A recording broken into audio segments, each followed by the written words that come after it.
চলে এসেছি আবার নেক্সট ভিডিও নিয়ে। তো আগের ভিডিওতে আমাদেরকে সাপোর্ট এবং রেজিস্ট্যান্স নিয়েই বলছিলাম, আজকেও আমি ওই একই টপিকেই থাকবো। তো তাহলে আমি আগের ভিডিওটা দেখিয়েছিলাম যে সাপোর্ট কীভাবে টানবো, রেজিস্ট্যান্স কীভাবে টানবো।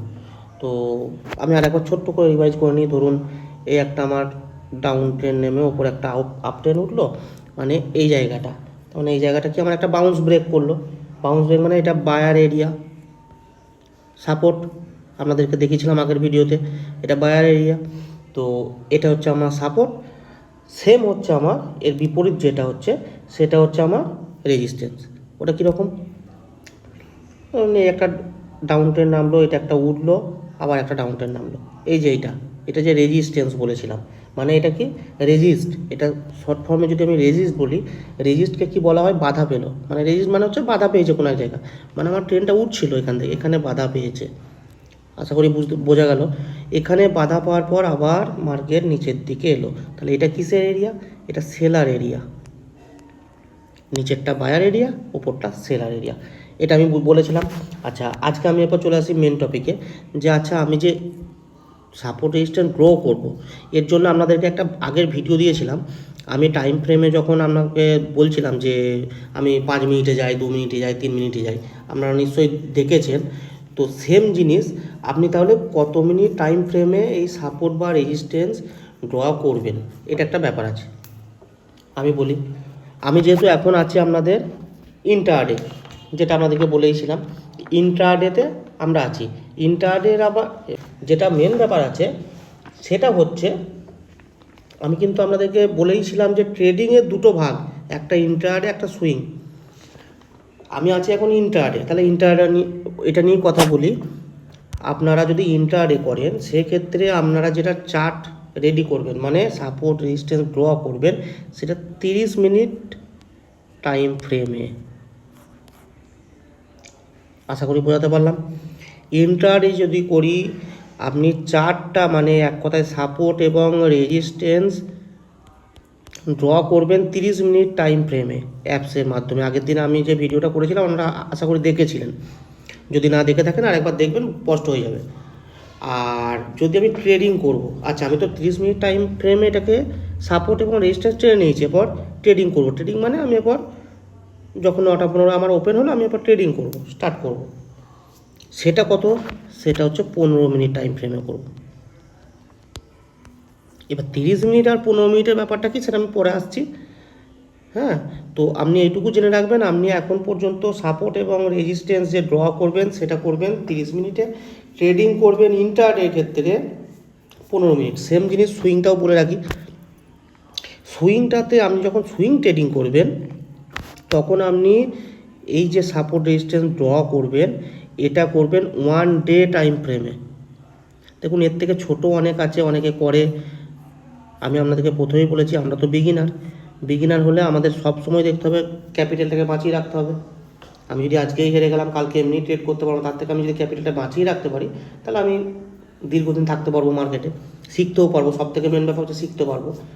হ্যাঁ, তো সুইং ট্রেডিংয়ের ক্ষেত্রে আপনি এইটুকু মাথায় রাখবেন, চার্ট প্যাটার্নটা আপনি যখন রেডি করবেন, সাপোর্ট এবং রেজিস্ট্যান্স টানবেন 1 ডে টাইম ফ্রেমে। আচ্ছা, এটাতে যদি আমি সুইং ট্রেড যখন করব, তখন কত করব, তখন দু রকম হয়। আপনি যদি ডেলি করেন সেটাও হবে, মানে 1 ডে। আর যদি বলেন যে আমি 1 আওয়ার্স করব, সেটাও হবে। কারণ এটাতে সুইং ট্রেডিংয়ে কী হয়, মানে আমার যে রিস্কটা অনেকটাই কম থাকে। এই না যে আমি এখনই ট্রেড নিলাম আমার টাকা চলে গেল, এরকম ব্যাপার নয়। তো আশা করি বোঝাতে পারলাম। ইন্টারডের ক্ষেত্রে আমি সাপোর্ট রেজিস্ট্যান্স ড্র করব 30 মিনিট। আচ্ছা, ট্রেড যখন করব তখন 15 মিনিটে ফিরে যাব। সেম জিনিস সুইং ট্রেডিংয়ের ক্ষেত্রে, আমি যখন সাপোর্ট রেজিস্ট্যান্স ড্র করব তখন 1 ডে, যখন আমি ট্রেড করব তখন 1 ডেও করতে পারি, মানে ডেলি ফ্রেম বা 1 আওয়ার্স, 1 ঘন্টা, যে কোনো একটা আমি করতে পারি। তো সুইংটা আমি বলে রাখলাম। যাই হোক, আপনারা সুইংটা এখন বাদই দিন, ইন্টারনেটে ভালো করে দেখুন। আশা করি বোঝাতে পারলাম। এরপরে এই সাপোর্ট রেজিস্ট্যান্সের যে ব্যাপারটা আছে, সেটা আপনাদেরকে বলি। আচ্ছা, এখানে আমার কাজটা কী হচ্ছে, এখানে আমার একটা সাপোর্ট, আর এইখানে একটা আমার উপরেরটা আমার রেজিস্ট্যান্স, নিচেটা সাপোর্ট। আমি ড্র করলাম, মিডিলে ধরে নিন আমার ট্রেন্ড ওটা নামা হয়েছে, এরকম হয়েছে, আমি ড্র করে নিলাম। আচ্ছা, এরপরের কি কাজটা আছে? এরপরের কাজটা আছে, এটা যখন ড্র করে নিলাম আমি এইটুকু আমি নিশ্চিত মার্কেট ওপেন হয়েছে এখানে, এত পর্যন্ত গেছে, সেম চলে এসছে, এখানে এসছে, আবার তুলে দিয়েছে, এখানে এসছে, এখানে এসছে, তাহলে আমি এইটুকু নিশ্চিত হয়ে গেলাম যে এইটুকুটার মধ্যে আমার কিন্তু কোনো মুভমেন্ট সেরকম আসছে না। কেন আসছে না? কারণ আমার তো মার্কেট যাচ্ছে আবার আসছে, যাচ্ছে আসছে, আমাকে তো ভালোভাবে ব্রেকআউট বা দিতে হবে। যদি জানতাম যে মার্কেট উঠলো, আমি এখানে রেজিস্ট্যান্স টেনে রেখেছি, মার্কেট আমার দেখা গেলো এখানে, এই যে রেজিস্ট্যান্স, আপনাদেরকে একটা কথা বলি, রেজিস্ট্যান্সটা আমি চারকোনা করার কারণ আছে, কারণ রেজিস্ট্যান্স কোনো দিন একটা লাইন হয় না, দেখবেন অনেকে দেখায় এরকম। এরপর অ্যাকচুয়ালি তাদের দোষ নেই, তারা দেখে রাখে, আপনারা তো শিখছেন, আপনাদেরকে টোটালটা দেখতে হবে। একটা লাইনে কোনো দিন রেজিস্ট্যান্স হয় না, একটা লাইনে সাপোর্ট হবে না। কেন হবে না? কারণ এইগুলো হচ্ছে একটা জোন, আগের ভিডিওতেই বলেছি। মানে এই যে আমি আপনার রেজিস্ট্যান্সটা টানলাম, এটা আমি আপনাদেরকে কী বলেছিলাম আগে, এটা একটা জোন। তাহলে এর মধ্যে কিন্তু একটা ব্যক্তি নেই, হাজার হাজার ব্যক্তি আছে, কেউ এখানে আছে, কেউ এখানে আছে, কেউ এখানে আছে, এইভাবে। অতএব সাপোর্ট এবং রেজিস্ট্যান্স একটা জোন হয়, এরকম জোন, এর মধ্যে অনেক মানুষ আছে, এর মধ্যে অনেক মানুষ আছে মারপিট করার জন্য। তো আশা করি বোঝাতে পারলাম।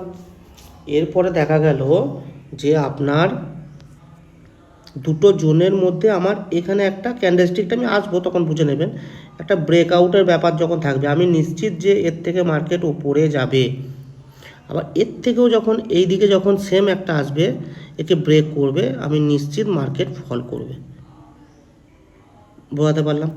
তো তাহলে আমি আজকের ভিডিওটা এই পর্যন্তই রাখছি। তো পরের ভিডিওতে আমি আশা করি সাপোর্ট এবং রেজিস্ট্যান্সটা পুরোটা ক্লিয়ার করে দেবো। হ্যাঁ, তারপরে তো আমরা তো চার্টে যাবো বা দেখবো সাপোর্ট কী করে ড্র করতে হয়, কোন টুলস দিয়ে। হ্যাঁ, আমরা যে অ্যাপসটা ব্যবহার করি তার মধ্যে অনেক টুলস আছে, কোন টুলস কী কাজে লাগে না লাগে সেগুলো আমি আপনাদেরকে জানিয়ে দেবো। তো আজকের ভিডিওটা এই পর্যন্তই থাক। যদি ভালো লাগে লাইক কমেন্ট শেয়ার অবশ্যই করবেন এবং সাবস্ক্রাইব তো ভুলবেন না। তা চলুন, টাটা বাই বাই, আবার পরে কথা হচ্ছে।